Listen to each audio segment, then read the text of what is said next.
Hello, everybody, and welcome back to another episode of Pointless Top 10, a show where we make top 10 lists out of pointless things, where we fly by this pointless statue in Booty Bay, because inside pointless things are treasure.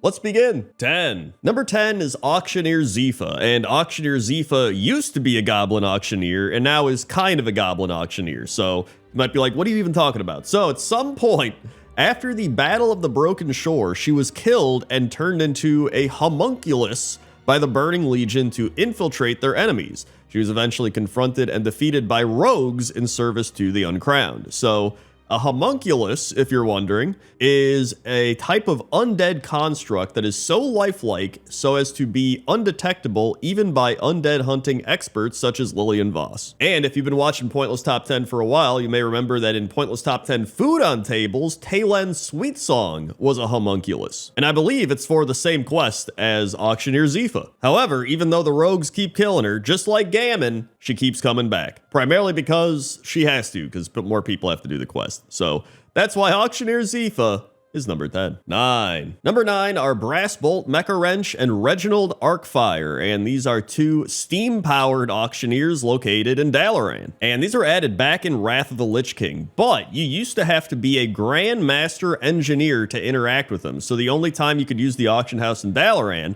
was if you were a Grand Master Engineer. However, in Cataclysm, they got rid of that, so it was no longer engineer only, and everybody was able to use these auction houses. And I don't know what Blizzard did to these guys, because if you read their old message, they said, "Only Grandmaster Engineers possess the minimal intelligence to interface with my superior programming. More importantly, why are you talking to me?" So Blizzard must have went in and changed their superior programming to inferior programming and dumbing these guys down. So they pretty much gave these steam-powered auctioneers a lobotomy. And pretty sad, you know? Anyway, they're steam-powered auctioneers. They're pretty cool, and that's why they're number 9. 8. Number 8 are auctioneers Oh Really and Yeah Really. And if you know about your memes from 2004 or whatever it was, you're going to know who these guys are. So auctioneer Oh Really is in Booty Bay, and he is the neutral auction house vendor, while auctioneer Yeah Really is a Forsaken auctioneer located in the Undercity for the Horde auction house. And that's pretty much it. That's why they're on the list, is because of the old Oh Really, Yeah Really memes, and they're named after it. Listen, we're talking about auctioneers in World of Warcraft, all right? There are not many notable auctioneers in World of Warcraft. Trust me, I've looked through all of them for this video, but that's why this video is here, to point out the ones that are notable, and these are based off a 2004 meme, so that is something. It may not be a lot, but it is something, and that's why they're number 8. 7. Number 7 are auctioneers Harvey and Dent, located in the Shrine of Two Moons, and they are only usable by engineers. So unlike the previous robots that we saw, these are for any engineers. You didn't have to be like a Grandmaster engineer or anything.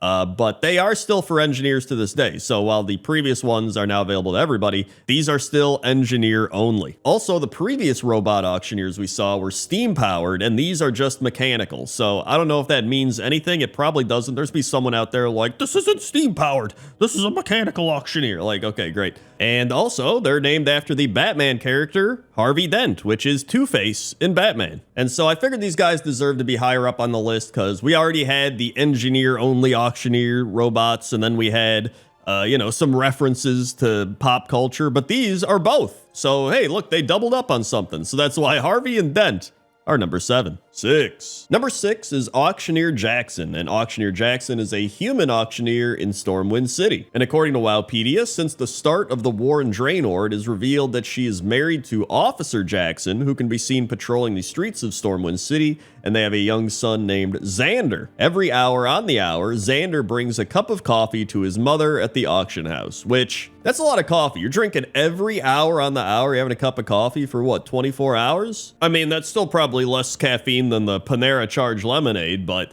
that's still a lot of caffeine. That could probably kill somebody. But that's where we have a twist. During the Burning Legion's third invasion, she was briefly seen when the Veiled Hand and the Uncrowned infiltrated the city. She was later revealed to have been replaced by a homunculus. The homunculus strikes again, and the real Jackson is presumably dead. So I guess that explains how she's able to drink so much coffee, because she's actually just an undead construct. And it's also kind of messed up, because her son just keeps bringing her coffee, but it's not even her. It's an undead construct. So he's bringing his undead construct mom coffee, and he's spending all of his energy to do this, like on the hour, every hour. He's like, Mom needs coffee, but it's not her. Like, this shit's wild. And she also has a Hearthstone card, so that's why she's number 6. 5. Number 5 are the Night Elf Auctioneers that may or may not be alive after the burning of Teldrassil. So this is a bit of a memorial pick here because we have Auctioneer Silvalos, who was caught in the chaos and could not be saved in the burning of Teldrassil. Auctioneer Tolan, who was also caught in the chaos and could not be saved.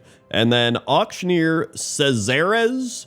It is unknown whether they survived the burning of Teldrassil, and Auctioneer Golathos, who it is also unknown whether they survived the burning of Teldrassil. Now, you are still able to go and talk to these auctioneers in Classic WoW, so if you want to go pay them a visit, you can go to Classic WoW, talk to all of them. I just clapped my hands together for some reason. I don't know why I did that, but I did. So go pay these guys a visit over in Classic WoW, and I just thought it'd be nice to give them some appreciation, because you know what? There were some cool auctioneers that are no longer with us in the current version of the game, so that's why the Old Darnassus auction house NPCs are number 5. 4. Number 4 is Collector Unta, who is the Tortolan on the reins of the Mighty Caravan Brutosaur, which is the mobile auction house, or the Long Boy. And it was hard to actually find people mounted up on the reins of the Mighty Caravan Brutosaur. So here is a dinosaur that looks exactly like the Long Boy. But I had to put this on the list because this is one of the most notable auction houses in the game, and Collector Unta really looks like he despises being an auctioneer, and I kind of love that, because if you look into his eyes, you look into his face, he's just straight up like, yeah, I'm here, I'm the auctioneer. I don't know, but then you have the big Brutosaur, who is just awesome. I really wish I had this mount, but obviously it's like 5 million gold, and now you can't even get it anymore unless you go to the black market auction house, and it's a whole process, so what are you gonna do? But that's what makes this big Tortolan Brutosaur auction house so good, and that's why the Long Boy is number 4. 3. Number 3 is Auctioneer Hesse in Stormwind, and Auctioneer Hesse is cool because he transforms into a werewolf, or a worgen, I guess, but he is a reference to the author of the novel Steppenwolf, Hermann Hesse, and he uses both human and worgen forms to reflect Steppenwolf's protagonist 2 frames of mind, the man and the wolf. And from everything I've read and seen, it appears that he turns into a worgen every day at 9 p.m. So if you want to see it happen for yourself, you can go watch it, but I literally put it in the video, so you don't really have to, but maybe you want to go see it in game. I don't know. Somebody also mentioned it could be a reference to Blizzard's Aaron Hesse, which maybe it is. Maybe they were just like, hey, we'll kill 2 birds with 1 stone and reference Hermann Hesse and Aaron Hesse in the same NPC. I don't know. All I know is that he turns into a worgen at 9 p.m.-ish, and that's pretty cool. So that's why Auctioneer Hesse is number 3. 2. Number 2 is Auctioneer Stampy, and Auctioneer Stampy is a Tauren auctioneer located in Thunderbluff, and there's a couple cool things about Auctioneer Stampy. One is that he's probably a reference to The Simpsons, where they have Stampy the elephant. It was actually a great episode. It's one of the good episodes of The Simpsons back in the day. But he also might not be a reference to that, but with the amount of references in World of Warcraft, I would say he probably is a reference to that. But one of the coolest things about Auctioneer Stampy is that he was the only auctioneer in-game who would speak when clicked on. Every other auctioneer back in Classic WoW did not talk. They didn't have any quotes, or like if you talk to somebody and they're like, what is it? Greetings, you know, they say something, but everybody didn't say anything except him. So something must have happened with a glitch or coding or whatever it might be, where Stampy was the only one who would talk. Now, in current WoW, all the auctioneers talk, but back in the day, Auctioneer Stampy was the only social auctioneer. So that's why Auctioneer Stampy is number 2. 1. And number 1 is Madame Goya. And Madame Goya ran the Black Market Auction House at the Veiled Stair, northeast of Valley of the Four Winds, and she accepted bids personally as she was distrustful of others. After Pandaria, she went to the Ring of Blood in Nagrand on Draenor. Then she moved to the Underbelly in Dalaran on the Broken Isles. Then she moved to the Backwater Beach in Zuldazar, and now she is located in Valdrakken. And I had to put Madame Goya at number 1 because she literally runs an entire auction house by herself. Now, it may be the Black Market Auction House, you know, you got some sketchy stuff going on, but still, she's doing this entirely by herself, which is pretty insane. So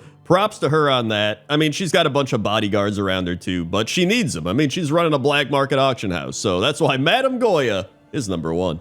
Hey everybody, thanks for watching this episode of Pointless Top 10. If you want some more Pointless Top 10s, you can go check out Food on Tables. That's the other homunculus video I was mentioning earlier in the video. Or you can go check out Traveling Merchants if you want more weird NPCs in World of Warcraft. Also, consider supporting the channel on patreon.com/Crendor or becoming a channel member. Okay?